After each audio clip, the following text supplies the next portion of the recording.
Hey everybody, this is Freeman, the editor for newsforusonline.com. We're here with actress Tamala Jones, and Ms. Jones, we're glad to have you. Thank you for having me. What's it mean for you to be part of Super Bowl week? It was actually a little last minute thing. Really? Okay. Yeah, I actually came out here to present at the Soulful Super Bowl celebration. Right. That was really nice. Okay. And then I decided to come and stay and talk to you guys. Well, I'm thank glad you so that much. I did. Talk about your latest project, Ordinary Angels. I'm so excited about this movie. It's really dear to me because it's based on a true story, and I love the story. It's a love story, but it's not a romance. The love is within the community. Okay. And a woman, it's a family, the wife dies of a rare liver disease. Family's left with all these bills, outrageous, as you know they can be. Right. And then she had 2 daughters. The baby ends up having the same rare liver disease. They can't keep her in the hospital because they still have unpaid bills. Okay.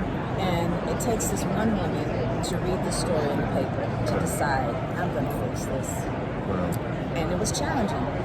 And at the end, it was the entire community that got together that was able to help save this girl's life, to help get her to where she needed to go to get her liver transplant.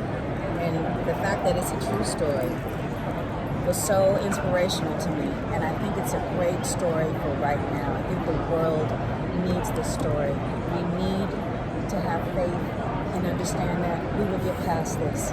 We need to come together in our communities and be there for one another, and we need to give each other grace. We've all been through a traumatic time. That pandemic caused a lot of mental illness, it caused a lot of ruptures in families, and it just did a doozy on us. And I feel like this film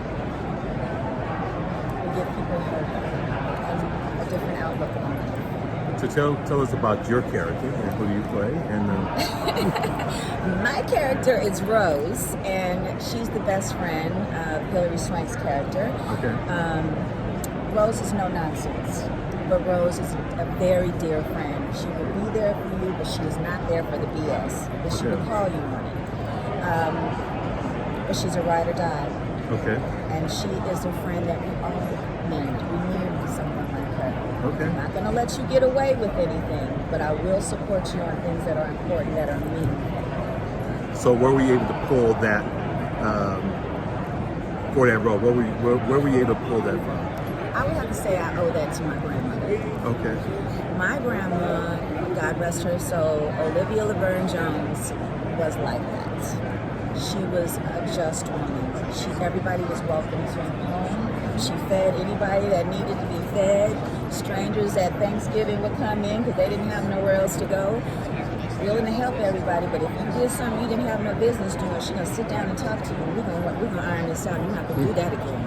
Okay? Now, why did you do that? Right. And that's how Rose is. Why are you doing this? Why do you have to do it? And if it made sense and it seemed like it was a positive thing, Rose will go forward. But if it's not, and it's something that you're doing to cover up something else that was negative, we're not doing that. Right. And that was my grandmother. Okay. But do you see a little bit of yourself in I definitely do.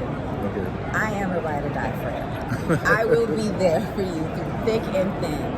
And I will call you on your stuff. I'm not as hardcore as Rose. I might go along with your BS for a little while before I call you on it, because I want to see why. And I don't judge. And I love that about Rose. She's not a judgmental person. She just cares. So this is a tearjerker, right? You're gonna laugh. Yeah. You are gonna be like, yes! And you will cry. Okay. But the fact that it is based on a true story, I think that we all need those emotions for right now. And I think that you're gonna leave the theater with such an elevation in energy and positivity. Talk about your journey as an actress. Where are you now today? And what are some of the lessons you've learned along the way as an actress? Well, I've been doing this since I was 14. I'm tell you that right now. And I have learned a lot. I've learned that this is a business, you know, because when I started, I was a kid, so it's all, oh, let's shoot a movie, I'm going to do a TV show. This is a business. Time is money, and money is time. You need to be serious and grounded about your work. When your work doesn't start when they say action. Your work starts when you get out of your car and you get on set. Your energy is the reason why you will work again and again, or not. You have to have pleasantry. You have to know your lines. You have to come in. None of that diva-tude. That doesn't work. You can have it, but you won't work as much as you can, you know. I learned a lot from everybody that I worked with. Jennifer Lewis is somebody that I worked with. I went to so many different acting classes and workshops, but I learned the most important ingredient to it all from Jennifer Lewis. We were shooting The Brothers, and we all had a scene, a female scene, all the girls, and she made us rehearse it. And as we went the first 2 times, she said, "Do you believe what's coming out of your mouth?" Because I don't. Wow. I was like, "How dare you?" But no, not how dare you. Because she was right. And when we rehearsed it and we got that scene down, it moved and it flowed like water. And I take that with me on every job, and I make sure that what comes out of my mouth is believable. If I believe it, you're gonna believe it. There's been a lot of talk about challenges that Black actresses deal with in Hollywood. Where do you stand at? What are the challenges that Black actresses, face today? What Taraji P. Henson said was true. You have to fight for your work, and we don't get paid the same as Caucasian actresses or other race actresses. We get paid the lowest, and it's been like that forever. It's not anything new. What I do understand about the business is we didn't start this business. You can't come in and tell people how to run their business. But we have a union, so you can fight for fairness through that union, and that's what we do. I don't know if the union's going to cover us Black actresses, or we're going to have to band together and get it done. But if we do, I'm for the banding together. I'll be there. However, I tricked myself into leaving the money part alone and making it more about the parts. And I've dedicated my time to other Black actresses or Black filmmakers, African American or of other color nationalities, brown, when they get out of film school, if you want me or any other actresses or actors, I'll come and do your project for free to help you get a leg up, and hopefully by the time you get to where I am, things would have changed. So I make it about the art, not the money. The Wood. Why does that movie resonate still so many years later? You know what I think about? There's been all these teen movies, right? But The Wood is the only African American teen movie, and it shows us in our childhood, in the way we thought growing up, in our experiences growing up. And still, some of the experiences are for the kids of today. Right. So I feel like that movie is timeless, because you had a story of growing up, a story of being raised in Inglewood, Los Angeles, California, and what it was like. And those boys that were young, those boys are at every school, all over the world. And I really feel that's why the film still registers today. Do we need more of those? We do. Why aren't there more of those? Because the powers that be greenlight what they want to see. We can come in and pitch and do our best, but if it's not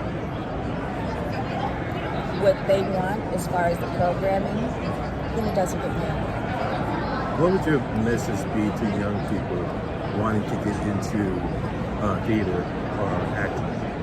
Be prepared to work hard. It's not easy. It looks easy, we make it look easy, but there's a lot of work that goes into it, a lot of long hours. Please take your acting classes. Please do the workshop so that you can know when you get to set what everything is and what everyone's talking about. Please be okay with the word no, because you are going to hear that. I just heard it last week. No, we're going to go with somebody else. It never stops. And please don't think because you've made it to a certain level that you don't have to audition anymore. You should always want to audition. Meryl Streep, one of the best actresses who's won I don't know how many Oscars, still has to audition. It's pretty amazing. So I just want everyone to look at it. Yes, it is a job, but you should enjoy what you're doing. But you should also be aware of the guidelines and what is expected of you when you show up. The last question I wanted to ask you, you have a Super Bowl pick? I suck. I switched while I was here. I had one team when I came in, and now I'm with the 49ers. Okay. Go 49ers, right? Go 49ers. But the thing is, I'm not really a big sports girl. I make the food, and you guys yell at the TV. I cook all the food and put everything where y'all need. I refill your drinks. You guys yell, I yell, get them! I've always had my head buried in a script or a book. I've never really been able to get involved in sports. And when I was in high school, I went to John Marshall Fundamental, 6 through 12. It was all about academics. Okay. Sports, we lost every homecoming, every game. Homecoming game, whatever game, we lost. Every sport, we sucked. Wow. So I didn't get a chance to love sports the way everybody else did. Well, Ms. Jones, thank you so much for stopping by and taking your time, and we wish you well on your movie, Thank you Ordinary so much. Angels. Yes. Look forward to seeing it. Thank you. Due out February 23rd. Right. Thank you.